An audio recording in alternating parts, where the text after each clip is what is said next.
Yeah, I think that we should be okay now.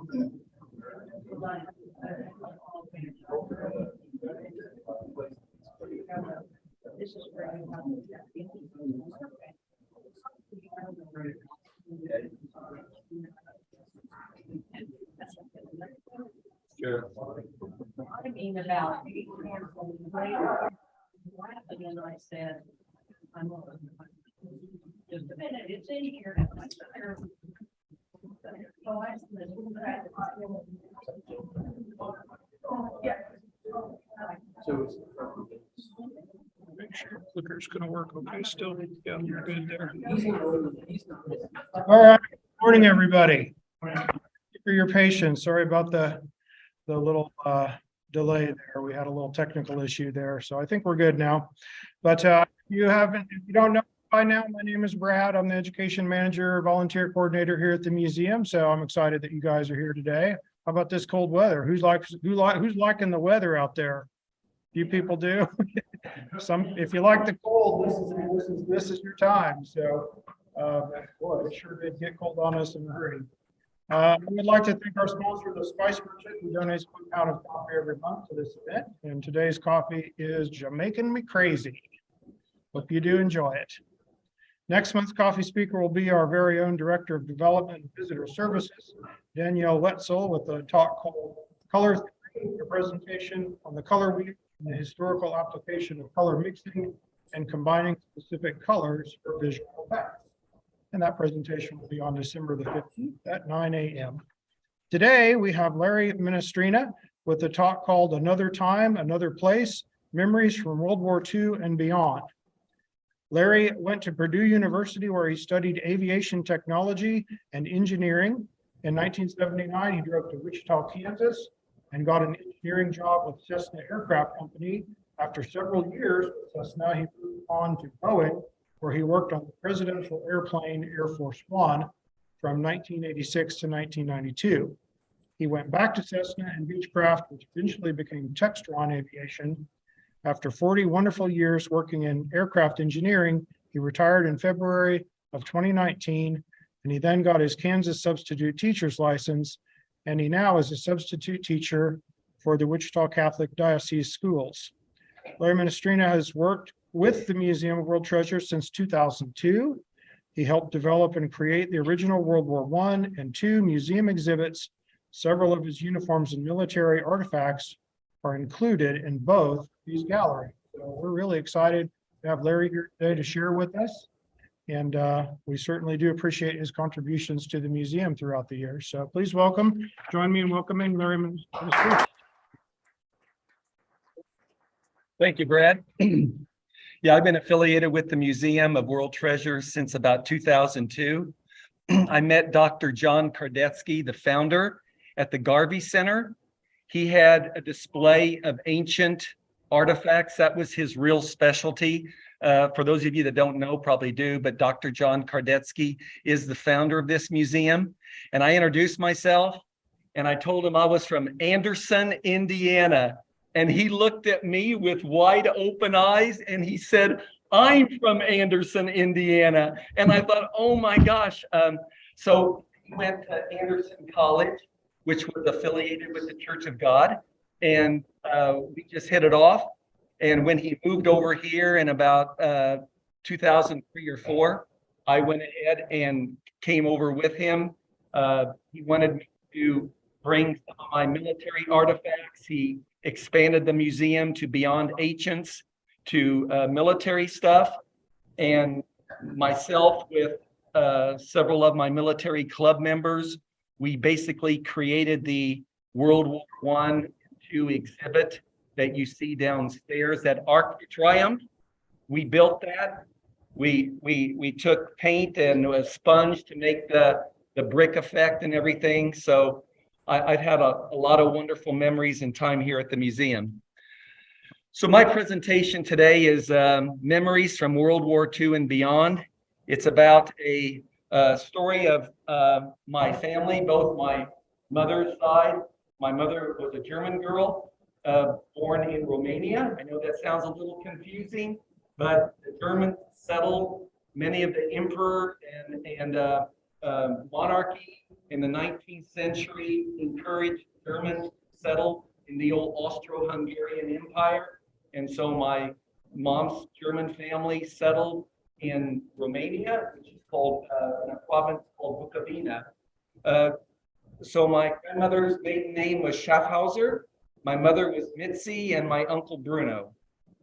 So I started writing this book. It's kind of a collection of stories, their struggles. I've included in this presentation some stories from my father as it pertains to his service. He was a combat soldier. He was in the Battle of the Bulge. He didn't have enough points to be discharged at the end of World War II, so they made him a military policeman, and he guarded German prisoners. So my book started out as me writing one book with 3 chapters. Chapter 1 would be my father and the Italian-American side of my family. Menestrina is obviously Italian, and in fact, my kids at school, I tell them, don't call me Minestrone. Don't call me Minestrone soup. So my last name is Italian. My father's side of the family is all Italian. So chapter 1 was supposed to be about my father and his Menestrina family World War I and II experiences. Chapter 2 was supposed to be about my German family and their World War I and II experiences. And then chapter 3 was supposed to be about my family, and in particular, love story between my wife and I. My wife was died at the Wichita airport about 8 years ago.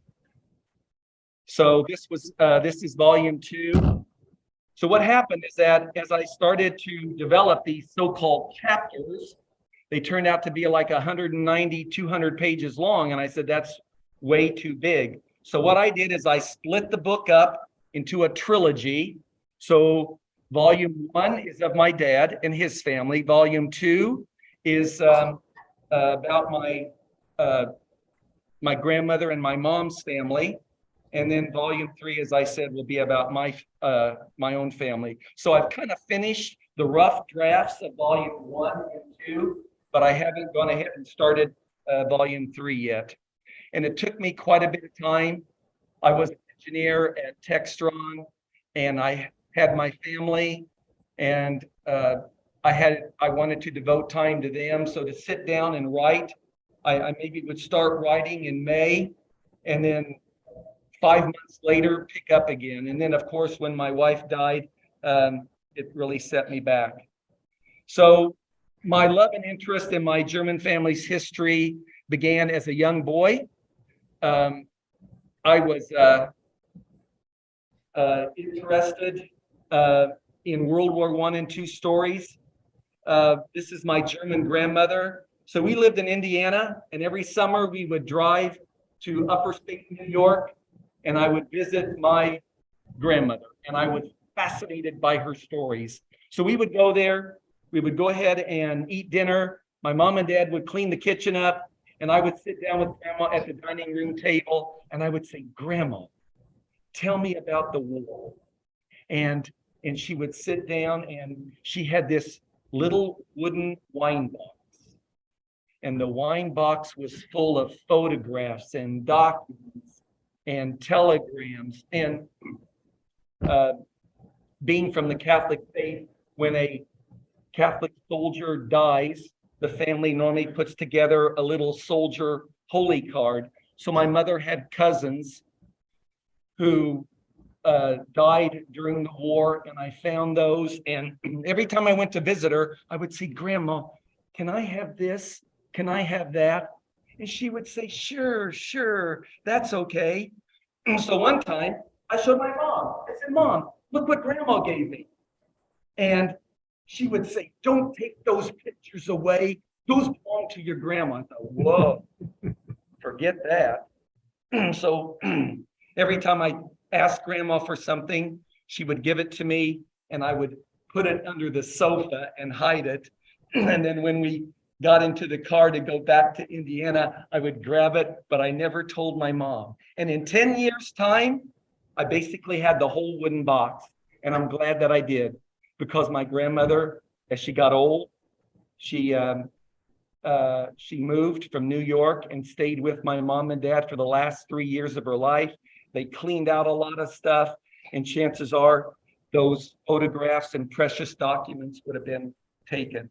There I spent many summers and trips when I went back to Indiana. What I did is that after I gathered all of these documents and photographs together, I didn't know a lot of these people, but I spread them all out in my apartment here in Wichita, in my second bedroom, and I put everything in chronological order, because to me that made sense.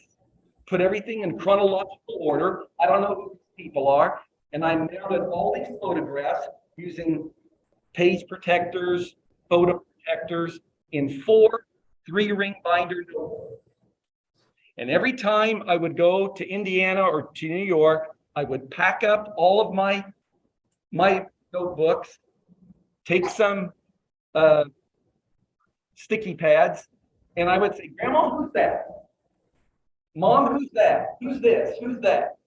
And I would write their names and slap a sticky note on it. And I'm glad that I did, because I'm the only one left.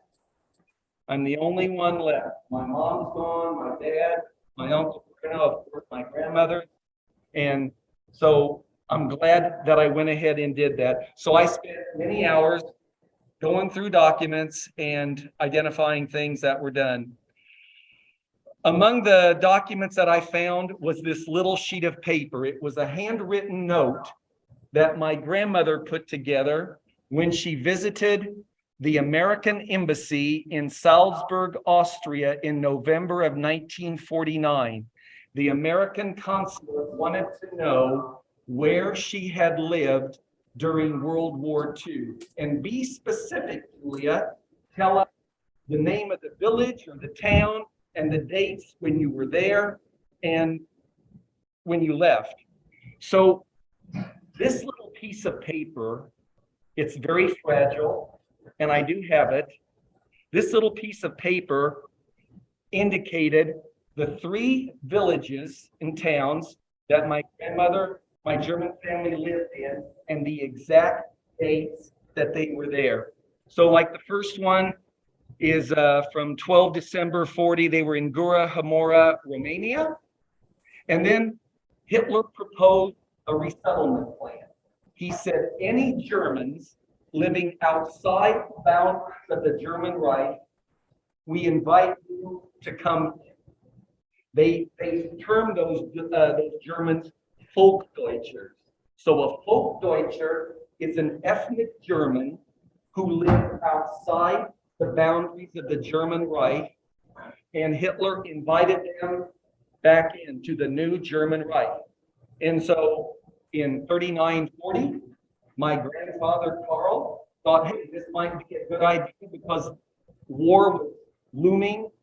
They had been in Romania during World War I. The Russians came and overran that country.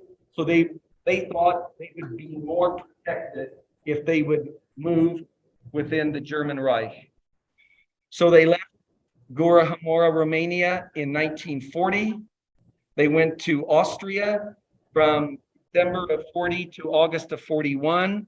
They went to a little town called Ratibor from 41 to 42. And then the last place they were was Oberschlesien, a little town called Seibusch. And that's where World War II ended for them, and they made their perilous journey to escape Russian occupation. So we're going to start out with World War I, because I have a very unique story. I had 2 grandfathers that fought on opposing sides in World War I. On the left is my grandfather, Carl Tanda, who was a machine gunner in the Austro-Hungarian army. He served on the Italian and Eastern fronts. On the right is my Italian-American grandfather, Leo Menestrina, and he fought in the 35th Infantry Division, 110th Engineers, and he participated in the Battle of Saint Mihiel in France in 1918. I did find in about 1995 or 96, I found my paternal grandfather, Leo's World War I diary. So my paternal grandparents lived in Illinois, and every time I drove back to Indiana, I would stop by and see Granny and say hello to her and spend the night and take her to McDonald's. So,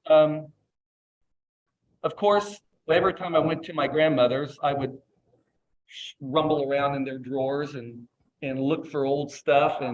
And in this old desk drawer, I found a tiny little book. And I looked at that, and it was my grandfather's handwritten in pencil World War I diary. And of course, I asked my grandma, I said, Grandma, can I have this? It didn't mean anything to her, so she gave it to me. So I brought it back home. I went to Cessna on a Sunday afternoon when nobody saw me. And I took the little booklet because I wanted to learn what was in there, but it had a fragile spine. So I took it to one of those nice big printers that companies have, and I took the little diary, which was about yay big and was still in great condition. I put it on the printer, and each page I turned, I zoomed it out and made it bigger, and then I darkened it because it was written in pencil. So I copied the entire document on a Sunday afternoon at Cessna when nobody was there. And that's how, about 5 years ago, I took those copied pages and set up a Word file, and I typed the whole diary in kind of a cursive font, just exactly the way my grandfather had it. He used the word Huns. He said the Huns are shelling us today, the Huns being the Germans. He played a lot of baseball. The YMCA donated gloves. So I learned, I had all that stuff. So this is a photograph here of my Austrian grandfather, the German grandfather. He's right there. Now, what's amazing about these photographs is that the photographs from my grandmother's side, these are all photographs that she kept with her when she had to evacuate her village on February 12, 1945, going a little bit in advance, but I want to show you the significance of these photographs. On February the 12th of 45, the German army came into Seibusch, the little town that they were living in Oberschlesien or Upper Silesia, which is in the eastern province of Germany. And the Russians were several hours away with loudspeakers. They told the German civil population, you need to leave. You need to evacuate, go. So my grandmother had a few hours, like all the other civilians in that town. And what did they do? You can't take fancy clothes, furniture, paintings. What refugees wanted to take were photographs, mementos, certificates, things that they could be carried. So all of these photographs that survived from World War I and II, these are photographs that my grandmother bundled up, put in a little wagon, and during the winter of 44, 45, she held on to those for all those years and protected them from all the ravages of war. So this is a little photograph I have of my World War I grandfather. And like I said, he's right there. I think this photograph is in the museum. So here's my World War I paternal grandfather with what the diary looks like.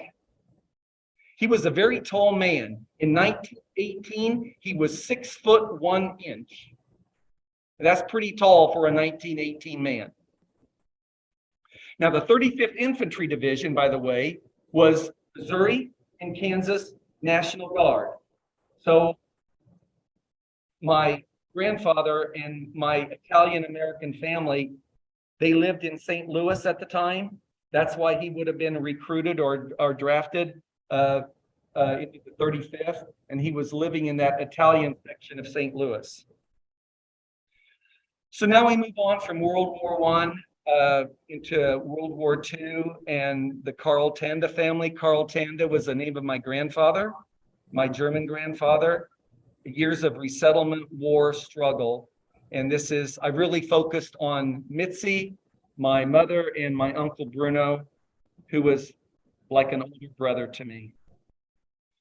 So I went over the 3 resettlement locations that were on that little piece of paper.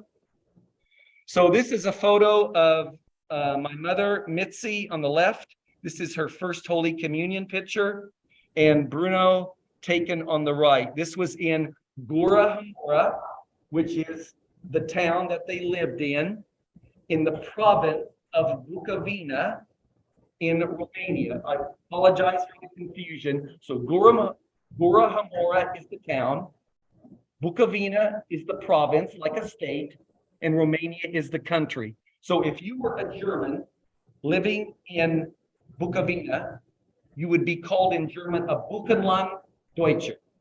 You've heard of the Volga Deutschers up in Western Kansas, Germans from Russia. They were called Volga Deutschers. So they were a German that lived outside the boundaries of the Reich, and many of these Germans had names to describe who they were. So you had your Volga Germans in Russia, and you had your Bukovina or Buchenland Germans in Romania. And again, this photograph is one that survived when my grandmother had to evacuate. Okay, so in 1940, my grandmother, when they were going to resettle into the boundaries of the German Reich, they were living in Romania, and they weren't forced to move out of Romania. They did this on they made their own decision on this. But here's what the German authorities said. If you are German and you want to come to the German Reich, then put a flag in your window. So when we go through your village, we know who is German and who is Romanian. So my grandmother told me that she made a German national flag. She put it in the window. She had that photograph all during the war. Well, in 45, when they were packing up, when they were doing things, when they were on their travels, in the last few months of the war, you would go from Russian occupied territory, because the war was still going on in February of 45, and the front was fluctuating. Sometimes as a refugee, you would be in German territory. Sometimes you would walk a few hours later and be in Russian territory. So my grandmother had this fascist flag on this photograph, and she thought, I better get rid of this, because if the Russians stop me and go through my belongings and see a photograph of our home with the national flag on it, the fascist flag, they would suffer the consequences. So years ago, I found that photograph and I said, hey, Grandma, why is this photograph cut? And she told me the story. Then she found another photograph of the house and she taped the two together. And so there is a little line right there in the center where she taped it together. And I thought, wow, that is so neat. Now I know why that photograph was cut. And that's the story of that photograph. So their first resettlement they went to, after they left Romania, they went to like a camp to become citizens. So this was like these little plywood shacks. It was in southern Austria. And there's my mother right there. This is a washing party that they had. And let me just tell you, I don't have tons of photographs to choose from. I might have a onesie, twosie from each little village And that's about it.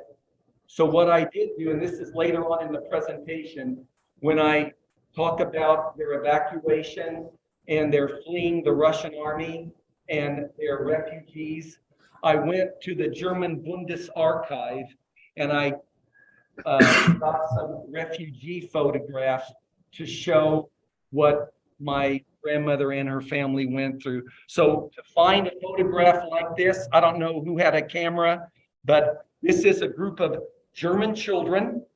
They're at the resettlement camp, and what they are, they're preparing themselves for German citizenship. So this is my grandfather here on the, this is my grandfather Carl. This is my mom's cousin, Adolf Ludwig. They called him Dolphy. So the nickname for Adolf in German is Dolphy. There's Dolphy. That's my grandmother, Julia, Uncle Bruno, and my mom, Mitzi. So this is, again, a rare picture. This is a gathering of all the kids. Of course, there was National Socialist indoctrination. They taught them how to be a good National Socialist. This is a group of young people, and they are gathering there in a little square.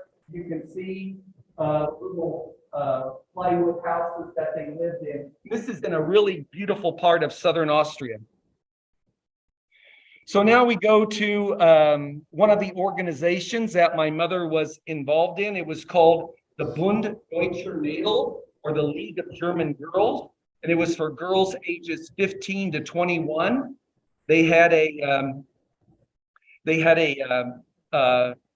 younger group of girls from 10 to 14, and they were called the Jungmädel.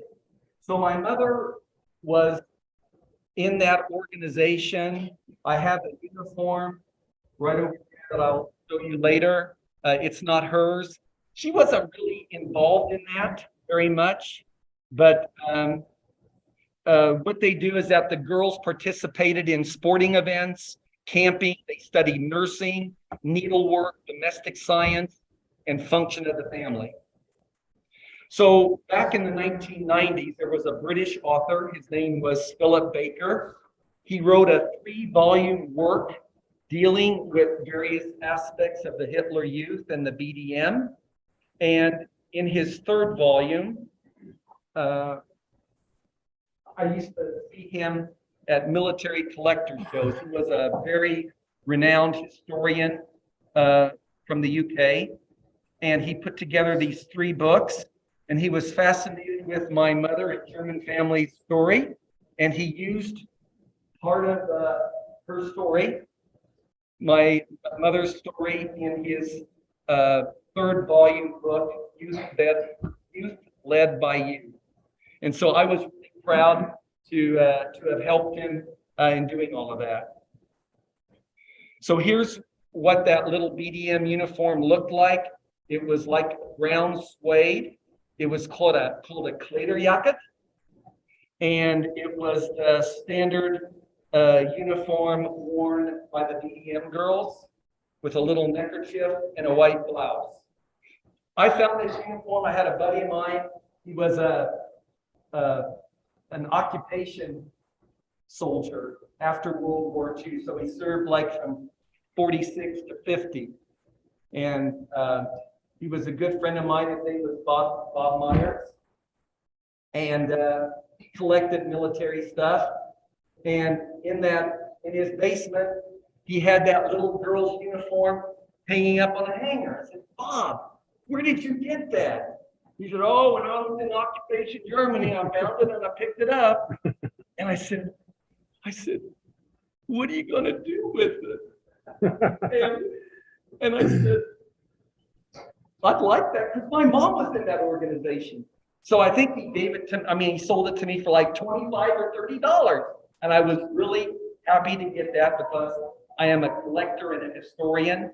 And what the German children did is that with these Hitler Youth and BDM uniforms after the war, they stripped the uniforms of all of their insignia and wore it because they didn't have a lot of clothes. And they didn't want to go walking around with under Allied occupation with swastikas on the sleeve. So they went ahead and stripped it all. And so to find a uniform still intact is really rare. So the second resettlement was in Ratibor, which is in Silesia, which is now part of Czechoslovakia. And they were there from 41 to 42. And I think I have a few photographs from there. There's my mother right there. She's at a school. It's called the Hohenzollern-Schule. So the Hohenzollern, was the royal family of the Austro-Hungarian Empire. They were Hohenzollern. Here's my mother's report card. And again, I've had German people look at these documents and they said, my gosh, you have all of these? And you know what? My German grandmother was a pack rat. And I picked up that little gene from her. And I thank you, Grandma, for allowing me to be a pack rat, because I saved all this. So here's my mom's report card. It basically says that it's from the Hohenzollern-Schule, from 24 November 41 till 3 March 42. She progressed good in her class. Another thing that when I did my mom's book, I tried to include German documents. I'm not really well versed in German. I know conversational German, but I wanted to translate all of the German documents that I used to show the German and the English. So I recruited some people, and that's why my mom's story and book has been more difficult than my dad's, because I wanted, for the benefit of the readers, to translate the German documents into English. So that's my mom's report card.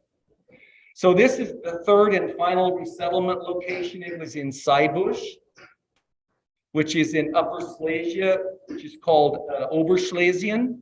It is now part of Poland. In fact, Seibusch is now called Seibi. So this is Carl Tanda.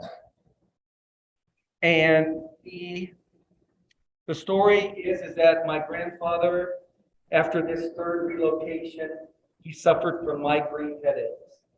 He told his family, I'm going to go to Vienna, Austria, to a specialist to see if I can take care of this. This was in October of 42. So the war was going on. Things weren't that bad yet for the Germans. So my grandfather boarded a train, as my grandmother tells me. And my mom said, I asked my dad if I could go with him. I wanted to go with him on the train to the doctor. And he said, my grandfather said, no, Mitzi, you need to stay here and help your mom with the house and taking care of Bruno. So my grandfather goes to Vienna, Austria. He visits a specialist. On the way back, he stops he was going to travel to Linz, Austria, where his mother lived, and to see her. During the night, when you were on a German train, passenger train, all the lights had to go out, and they locked the cabin doors. So what happened is that my grandfather got up during the middle of the night. He needed to use the bathroom. He couldn't open up he couldn't turn on any lights. What my grandmother told me, he was groping around in the dark. And then the bathrooms were normally at the tail end of the car, of the wagon. Opened a handle, and he got close, and he starts to step out, and they had not locked the exit door, and he was sucked out of the train, and he died. So that was a real tragic point in my German family's life. It was October 42. My grandfather was too old to be a German soldier in World War II, but had he lived, he would have been in what was called the Volkssturm, or the German civilian militia. when manpower was getting very low in 1944. The Germans recruited old men and young boys to form militias in their local towns and villages. So these are, again, photographs that survive. I have about 3 or 4 photographs of the funeral. And I went there in 1979 to look for his grave. I used all the photographs because in the cemetery, it shows the priest by the casket. I see tombstones in the back. I brought those photographs with me in 1979. I went to the cemetery. I plotted about where it was, and his grave was gone. So what happens is that if you don't take care of a grave, that is, put flowers on it, show that it's being taken care of, after so many years, they dig it up, they exhume it, they put the bones and everything in what is called a carnal house. And so I remember I found letters. My grandmother paid 20 shillings a month, Austrian shillings, after the war to an older lady in the little town that he was buried at to put flowers on the grave. But after so many years, and when she came to America, that stopped. And so and I wrote to the priest of that parish, and he said he didn't know what happened. I wanted to maybe find the grave marker or something, but nothing existed. So this is a picture of my Uncle Bruno on the left as a little boy in Gurahumor, Romania in 1939. And then on the right, Bruno is in what is called the Deutsche Jungvolk. This is in 1944. I have a Deutsche Jungvolk uniform over there. This is for boys 10 to 14 years old. The Hitler Jugend or Hitler Youth was for boys 14 to 18. So I've got now a series of photographs. The Hitler Youth boys were very much involved in defending their villages. So I'm a military collector. So these weapons are called Panzerfaust. I have 4 of them. They came in various sizes, 30 meters, 60 meter, 100, and 150. And boys were trained to shoot these Panzerfaust. And the whole purpose, they were defending their villages, mainly from tanks. The Panzerfaust was developed as an anti-tank weapon. The Germans could not produce enough tanks. They needed to produce a weapon that could knock out a tank. A single soldier, a single boy, a single man could take that weapon, and if he fired it in the right location, it could knock out and disable a tank, even the big Russian T-34s. So on the left, well, this is a BDM girl with her Panzerfaust and a Hitler Youth boy with a Panzerfaust. As a military historian and a collector, these are not from my mom's collection from the Bundesarchiv, but since I collect uniforms, helmets, and weapons from that time period, having a photograph like this, I own 2 of these, and it's just very interesting to see how the weapons and uniforms were used. This photograph here is from a boy probably 15 years old. He's in the 12th SS Panzer Division, Hitler Jugend, and he's carrying an MG-42 machine gun with a machine gun belt. These are my mom's 2 cousins. Here, this one is Adolf or Dolphy. My mother was very close to him.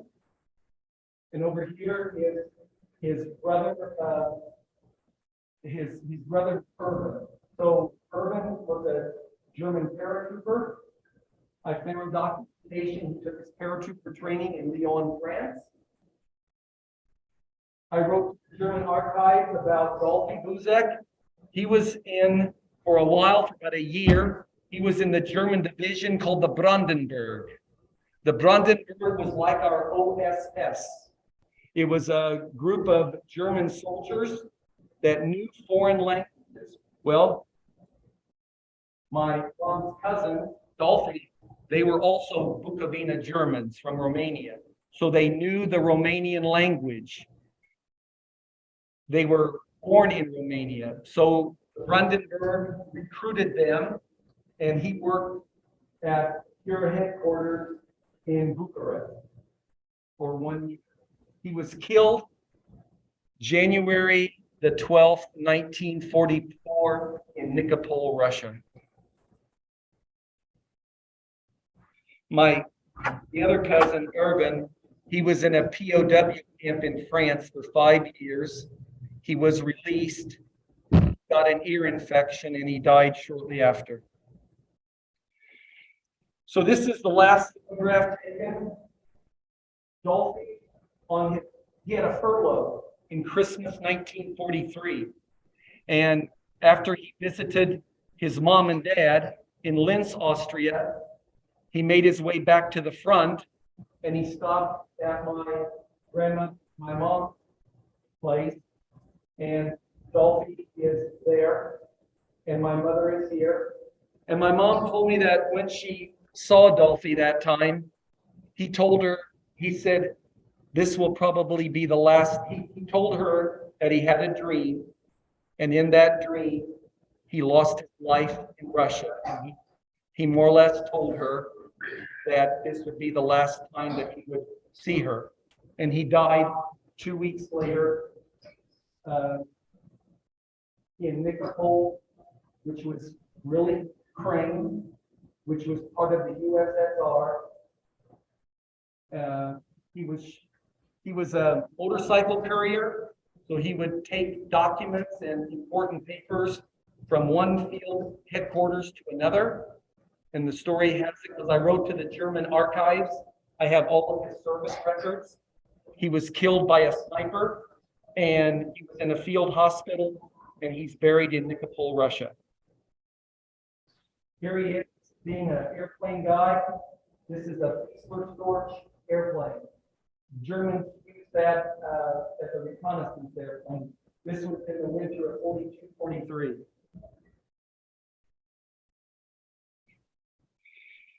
Here's a picture of Ilse Hirsch. She was a BDM girl and a war volunteer. I put this other photograph on here because this is a photograph of German young people, boys, digging tank trenches. So my mother said that from September 1944 on until they had to evacuate in 1945, part of their school day each day was they would go by train to several kilometers outside of the village and dig anti-tank fortifications. These were like large trenches. So they'd go 4 hours in the morning and work on the trenches and 4 hours in school. I found that photograph at the Bundes archive, and I used it to explain that event.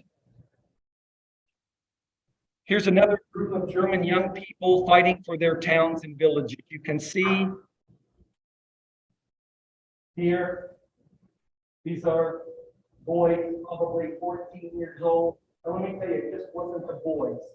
The girls were very much involved as well. They used a lot of these young people for anti-aircraft batteries, the big German 88s. Most towns and villages had anti-aircraft guns.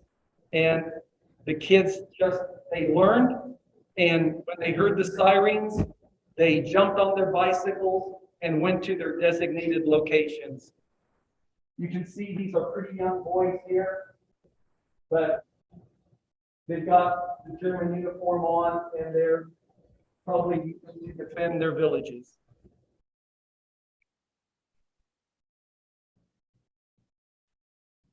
This here is a 16-year-old boy, very famous photograph. He's in the 12th SS Panzer Division as a grenadier. He's got a MG-42 machine gun barrel on, a Luger or a flare pistol. These are young German boys, and these are girl anti-aircraft.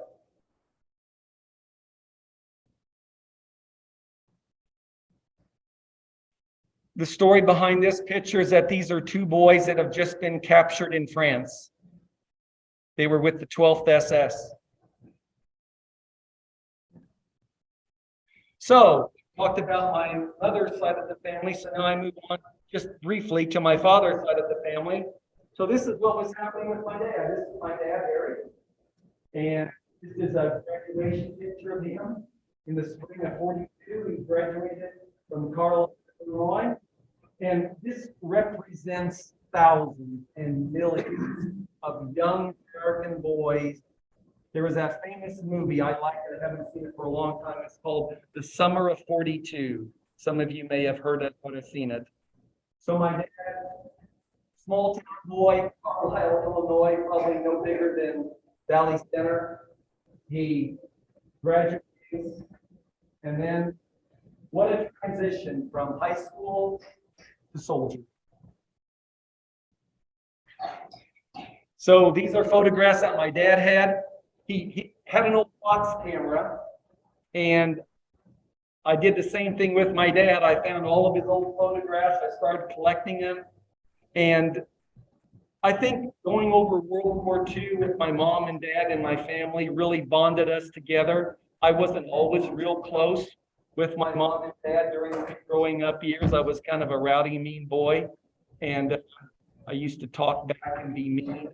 Never got in trouble with the law. I was a good kid that way. Just when my mom and dad told me to do things, I didn't always do it.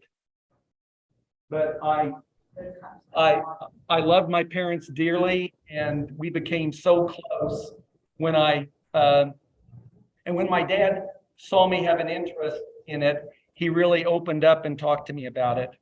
So this is him during the training.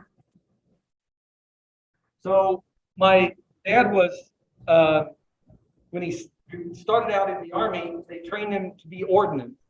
He would go into a battlefield area after the battle and pick up all the munitions, grenades, bombs, everything that was just artillery shells, everything that was laying on the battlefield, you had to pick it up. So this was in December of 44. Well, the Battle of the Bulge was going on. The Allies were suffering a lot of casualties.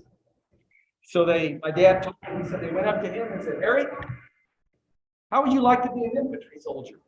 Well, he didn't have any choice. So they gave him a week's training on the M1 Grand and sent him in January of 45 to the Battle of the Bulge. There's a picture of him in Belgium, and there's his M1 Grand. So this is the time from the 12th of February, 1945 to 10 June of 45. This is when my grandmother, and I always loved this picture of her. I never knew her back then, obviously, but my grandmother was just a grit, determined woman. I can see that in her face, in her eyes, what she had to do. I know that she told me about her husband's death, my grandfather. She would well up with tears, and she would, because the reason I'm saying that is because if you are a woman with children and you're faced in that situation, war, your country is losing, enemy soldiers are ready to pounce on you, rape you, murder you, steal from you, shoot at you with aircraft. It really took strong individuals to do that. And when my grandfather died, my grandmother would tell me about all of that. And I said, Grandma, why didn't you ever get married? Because my grandmother was an attractive looking woman. She was a go-getter. And she goes, no. Only Carl was in my life. And my grandmother made such an impression on me. You can watch all the World War II movies that you want, but when you sit with your grandmother and she's passionately telling you these stories, I was just molded. So that's my grandmother. February of 45, the German army comes into Saibush, Silesia, and said, you better get the hell out of there because the Russians are nearby. But then they told him, in a week or so, you'll be able to come back. That never materialized. So again, as I said earlier, you pack up what's the most important things you can. My grandmother got a little wagon. She packed winter clothes, food, photographs, documents, pictures, everything. And they made their way, just like people right here. They walked, took trains, columns and columns of people, hundreds and hundreds of them, young, old. Sometimes there would be Russian fighter aircraft that would come down and it would see a column of refugees and they would strafe them. So what happened in February the 12th of 1945, they loaded up all the refugees from Saibush, put them on a train, and they started heading west. My Uncle Bruno told me where they went to. They rode for several hours. You know where they stopped at? Dresden. So they pulled, my Uncle Bruno said they pulled into the train station at Dresden. And they looked out, and there was nothing but a flaming fire inferno. My Uncle Bruno said he put his hand on the window, and you could feel the heat. And he saw the flames and the smoke. And the German authorities said, we don't want any more refugees coming in. And of course, if you were a refugee in the train, you're not going to want to get out of the train because there's nothing pleasant to come out to. So they got back on the train and they started just taking off. And my Uncle Bruno said that when they went like an hour or so out, Russian fighter planes saw the train. And what they would do, their strategy is to knock out the locomotive. So they knocked out the locomotive. And my Uncle Bruno said, the train came to a stop. He said, my mother grabbed my hand and we ran across a cornfield and we just started running and she pulled me and they went into some farmhouse and he said, she just grabbed me and pulled me upstairs into the bathroom and we jumped into an old porcelain bathtub. And my uncle said I could look up in the ceiling and I could see machine gun fire ricocheting off the roof. And my grandmother just hunkered down over Bruno to protect him from being shot. There's what Dresden looked like. There's refugees coming on the train. These are fantastic photos. Of course, my grandmother didn't have any photos like this. They weren't carrying a camera. But I've got a little wagon like that. And that's what I envisioned my grandmother doing the same thing. This came from the German archives. It was February of 45. It was snowing just like that. Can you imagine Russian fighter airplanes coming along and strafing the crowd? They just split. They just ran. As soon as they heard or saw fighter aircraft, they went into ditches and anything they could get to escape being fired on. I thought this was a fantastic photograph. It shows a refugee train, a German refugee train, and it would stop at a refugee center and people would just run and cling everywhere because the German civilian population were told that enemy soldiers, in particular Russian soldiers, would do harm to them. So they try to get out of there as soon as possible. So one story that my grandmother told me is that on their journey, they were trying to make their way to Linz, Austria. And before my grandmother dressed my mother up as an old lady to keep her from being assaulted. In February of 1945, my mother was 17 years old. And I remember the time my grandmother told me this story. She said, I put a black scarf over your mother, a shawl, and a black dress. And I told her, hunker down and pretend like you're sick. I remember those words, pretend like you're sick, pretend like you're sick. I mean, I was just a little kid and I was just riveted to my grandmother. And she said, I told your mother to look sick. Well, she's 17 years old. How much older can you make her look? So they were at a train station. It was my Uncle Bruno, Grandma, and my mom. And a Russian soldier comes up to them. And he starts looking at my mom. And my grandmother sees this.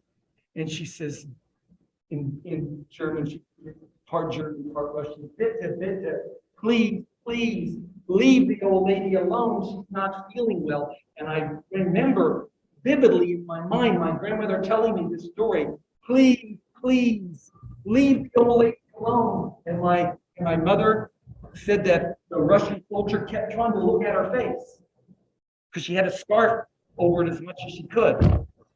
And after several minutes, the Russian soldier takes his finger and points at my grandmother. What he wanted was her wedding ring. He pulled off the wedding ring, and she gladly gave it. He looked at the wedding ring. Of course, what he was looking at? He was looking at the stone, the diamond. That's all he cared about. But he left. He went away. 30 minutes later, a Russian army officer comes up to my grandmother, and in broken German, he says, Entschuldigen Sie bitte, excuse me, please, but I believe this belongs to you. And he gave my grandma back her wedding ring. Now, fast forward 75 years. My mommy dies. My daddy dies. My brother dies. I'm the only one left. I'm the only Menestrina left. So I drive to Indiana every 6 weeks and tear down my mom and dad's house. You know, get rid of things. The summer of 2020 something, I was cleaning out my mom and dad's dresser drawer. And in my mom's underwear drawer, at the very back, I find a little red box. And I open it up, and there's 2 rings.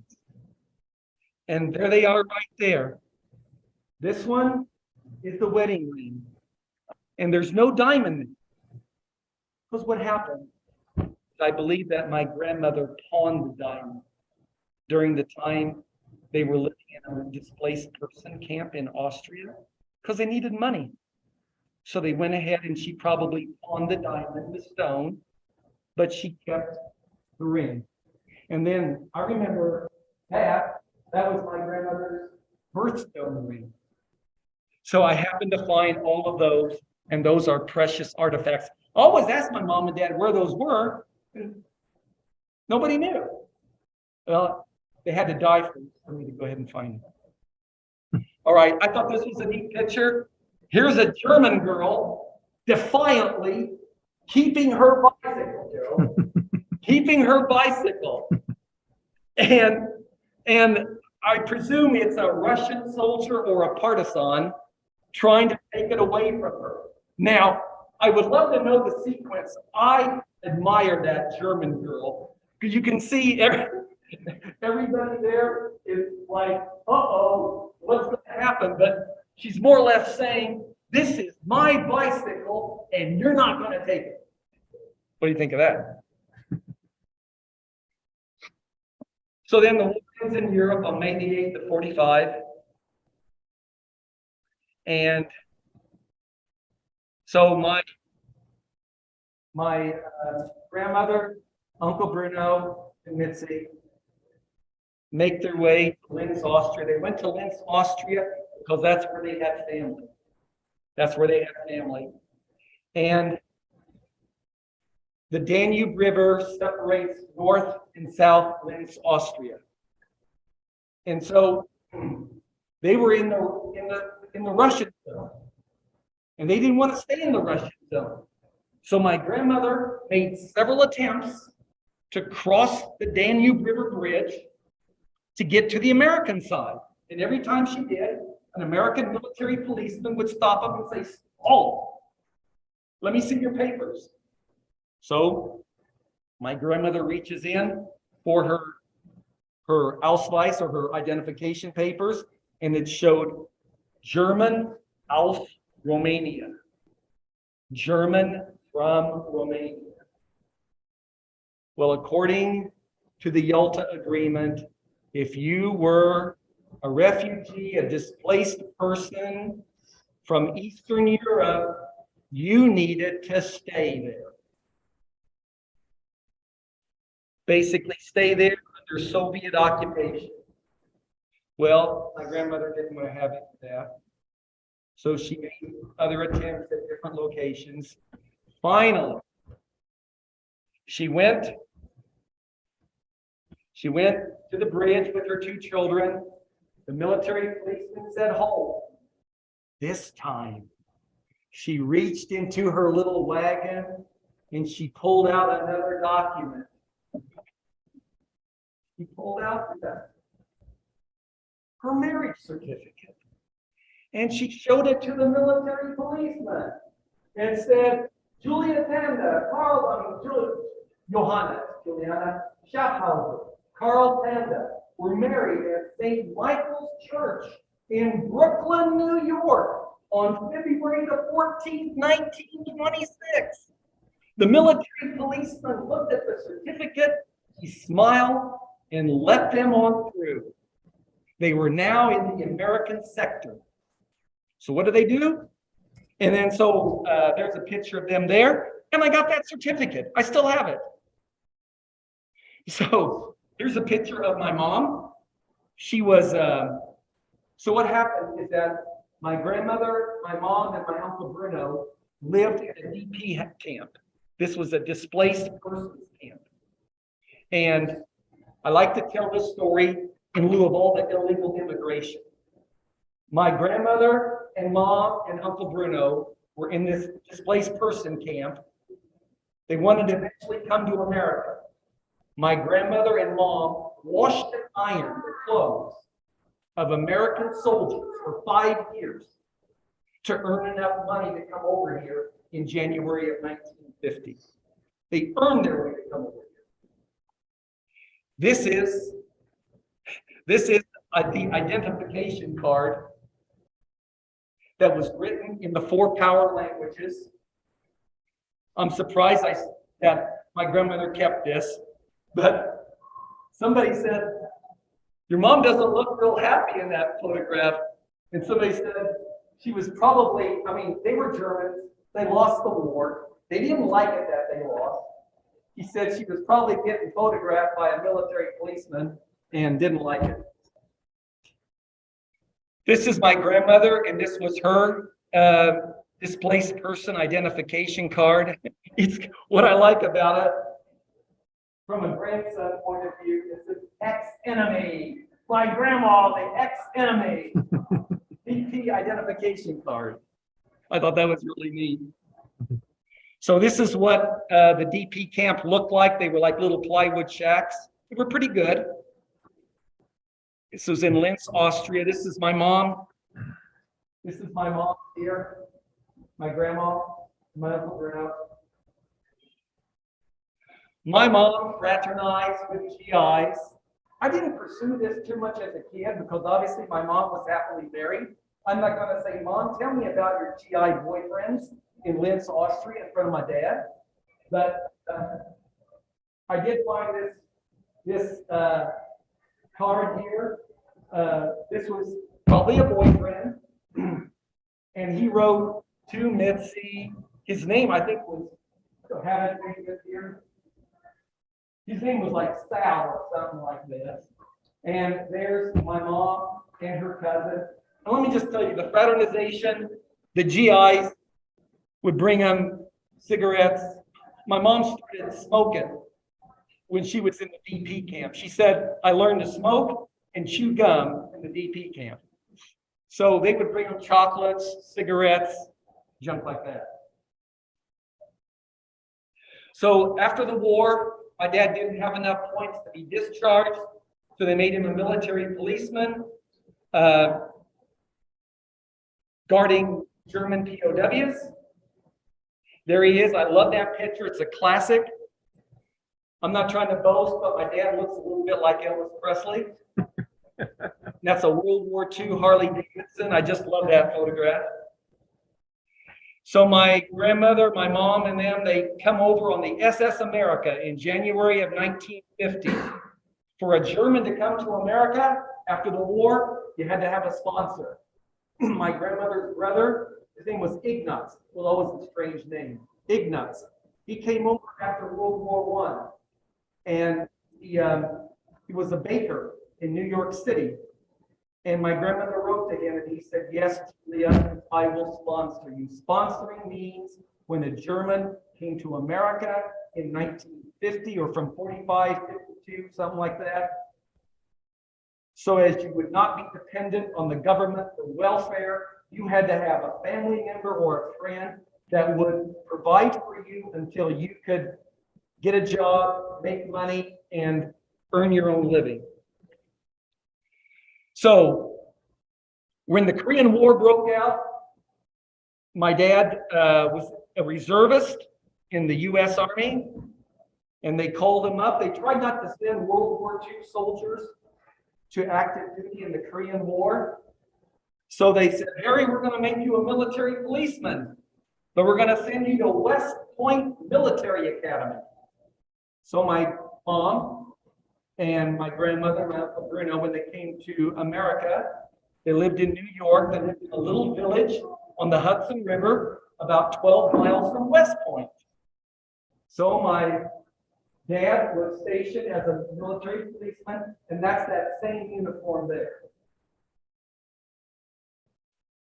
This is where my mother lived in her little bungalow that was provided by my grandmother's brother Ignaz in Congers, New York. That's my mom and dad. How they met, my mom, the Catskill Mountains were close. My mom went to a little honky-tonk with a girlfriend dance. My dad, after hours, he left West Point, went to the same little honky-tonk to dance. And my dad saw her and asked her to dance, and they fell in love, and they had me. This is my Uncle Bruno. My Uncle Bruno was in the Deutsche Jungfrau. In 1950, he came to America. He finished high school in Congers, New York. 2 or 3 years later, he joined the U.S. Army. He went back to Germany. He was supposed to be a howitzer mechanic, but the officers and NCOs loved him so much. He could speak German. He knew the ins and outs. What did he do? Instead of working on howitzers, he was shuttling officers around and translating for them. And I was really proud of it. So he goes from Deutsche Jungfrau to American soldier. And I love that man. He was almost like a brother to me. My mom became a citizen on June the 8th, 1960. There's our family. The reason I'm showing these is because you've seen my mother's past, and now this is what they are. My mom had a bouffant hair. My mom was really particular about that doggone hair of hers. Yeah, hairspray, hairspray. There's them in their later years. That's my grandmother, my mom, and my dad. I love that picture because they gave me so much. My Uncle Bruno and my mom were very, very close. And when my Uncle Bruno died in 2011, unexpectedly from cancer, it really devastated her. They're celebrating their 60th wedding anniversary. And coming to the end, this is my grandmother. She's buried in Anderson, Indiana. My Uncle Bruno, my mom and dad. And so I dedicate this presentation to my family, my German grandmother, Julia, my grandfather that I never knew, Carl, my Uncle Bruno, who was like an older brother to me, and my parents, Harry and Mitzi Menestrina, who gave me life. That's it.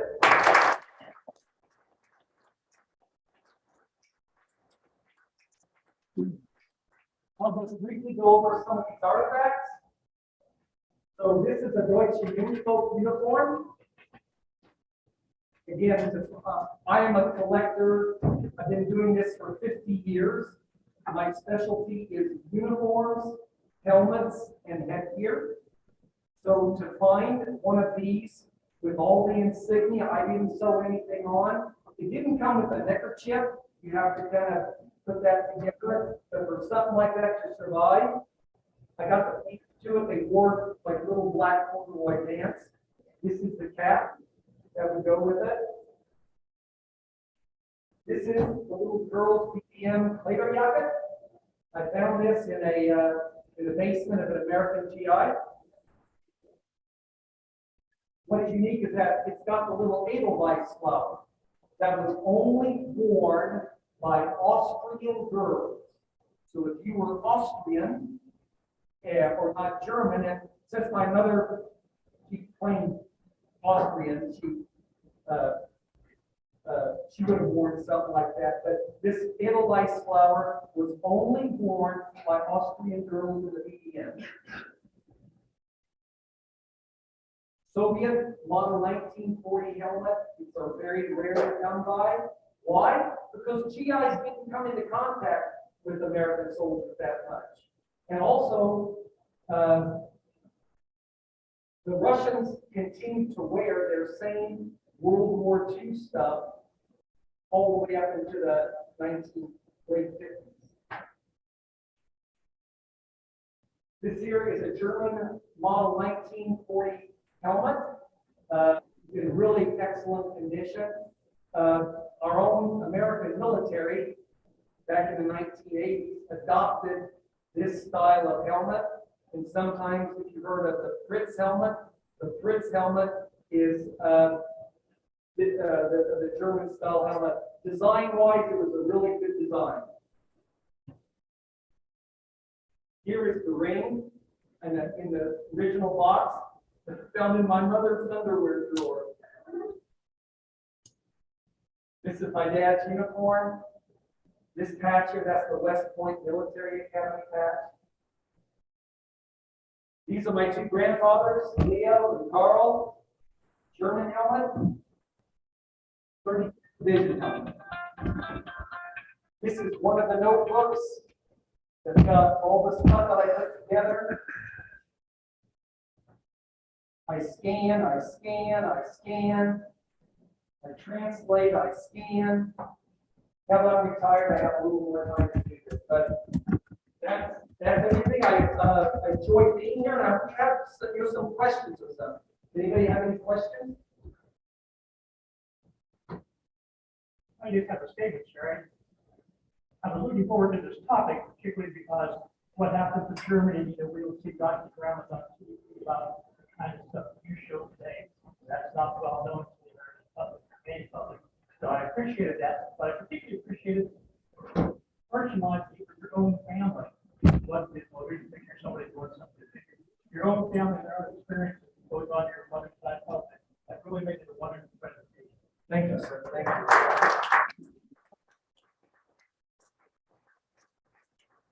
You're absolutely right. I'm not going to deny that Germany committed atrocities and crimes and stuff after the war, but during the war, but they weren't the only country that did that. And the German civilians that lived not in Germany proper, but outside, they were really persecuted at the end of the war. And so, yeah, this is, I'm preserving this story and passing it on to to my daughters. And, by the way, my daughters are the love of my life now. So, but I really enjoy being here, and I thank you all for your attention. You can come up and take a look at things and ask me any questions. So I want to thank you guys. I really enjoyed being here.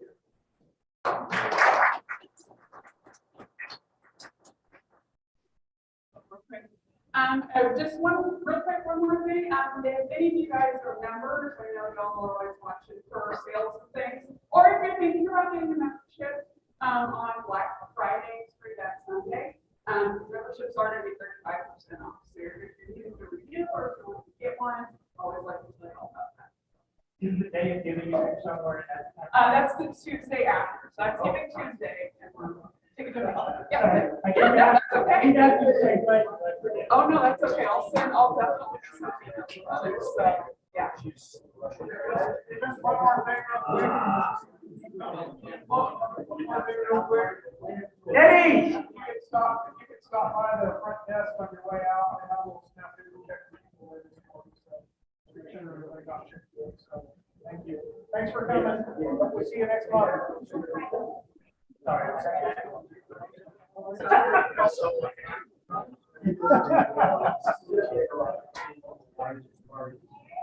Hey, Brett, can I get a treat? Oh, of course. Help yourself. Yeah.